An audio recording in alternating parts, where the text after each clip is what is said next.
Hi, everyone, and welcome back to Office Hours with Jess. So, today I'm going to talk about a topic that often plagues academics, which is when to accept whether or not to review a manuscript.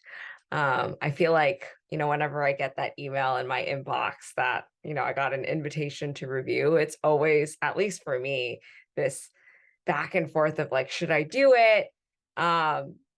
Because to contribute to the literature in the field, or, it's going to take up a lot of time. And am I really, well equipped to do this? So, um, I want to talk about today kind of a couple of the things that I factor in when I'm deciding whether or not I want to accept to review a manuscript, especially since I was asked to review one last week, right before the long weekend, which kind of inspired why I wanted to talk about this week. So, one big reason why I'm always so tempted to say yes to every email that I get asking me to review a manuscript is for good karma. As someone who does sort of believe, that in karma and that, the more good you do, the more good things might happen to you in the future. I definitely subscribe to that. So, I'm always tempted to accept just because I think maybe the more manuscripts I review, the more, like favorably my manuscripts will do in the review process. And actually, one of my friends who's in my cohort, she mentioned to me that she got a really great tip from one of her mentors. And I thought this was really clever, but thinking about it in a way of like, obviously maybe not early career, but later on when you are submitting a lot of manuscripts for your own publication, to think about accepting about the same number of um, requests to review as you are submitting papers into. So it's kind of like this, you're balancing, um, what you're putting in and also what you're giving back. So I thought that was interesting. But yeah, so good karma. That's definitely one reason. Another reason is whether or not you have the time to do it. That obviously is going to factor in. So when I got this invitation to review on Friday, I was like, I'm actually kind of tempted to take this because I had nothing planned for my long weekend until Monday. And then I was going to go on like this, you know, kind of semi vacation or take some time off from work after July 4th. So I kind of had this like, open time over the weekend. I'm like, maybe I will, just do something rather than, sit around and, you know, watch aimless TV. Well, I basically just sat around with my family and like worked on it. So kind of like if you know that you have the time to kind of put into this review, that obviously should factor into your decision.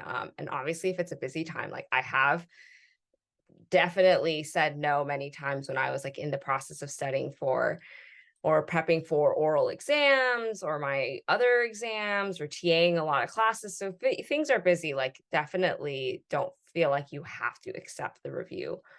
Um, and kind of a nice thing is that another big thing is these reviews allow you to kind of see into the latest research that's happening in the field. So, kind of my third big reason is, read the abstract. And if it's something that's really interesting to you, like obviously that's going to be a much more fun paper to review and can definitely bolster the experience you have in reviewing the paper. And like I said, you also get to see sort of like behind the scenes, like what is like the kind of budding research that's happening in the field. And that can also help you out in some way too.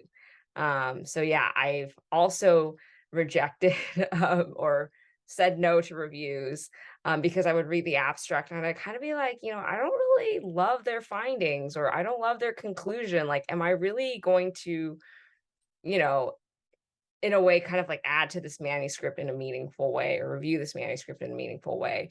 So yeah, that's also something to consider. But those are kind of like my main things. And I know kind of, at least for me, who at least I still feel like I'm very early. Sometimes I'm like, I feel like I still am learning the process of how to write a good manuscript, like what makes me qualified to really do this. But I think it's always good to remember that, like you have your abilities and there's something that you can provide that will make that manuscript better, whether it's your, it might not be, it could be your statistical knowledge, it could just be, content, experience, content knowledge, theory, like really anything. And so don't feel like, intimidated by this process. I think it's really important. And also, a little bonus, you get to put it on your CV. And I think, again, early career, it could be pretty helpful to have. I know people have sections. I mean, my CV has a whole section on, where I've reviewed abstracts for conferences or what journals I've reviewed manuscripts for. So yeah, that's my tip for this week. So yeah, bring some good karma in and think a little bit more about whether or not you want to accept your next invitation to review a manuscript. Thank you.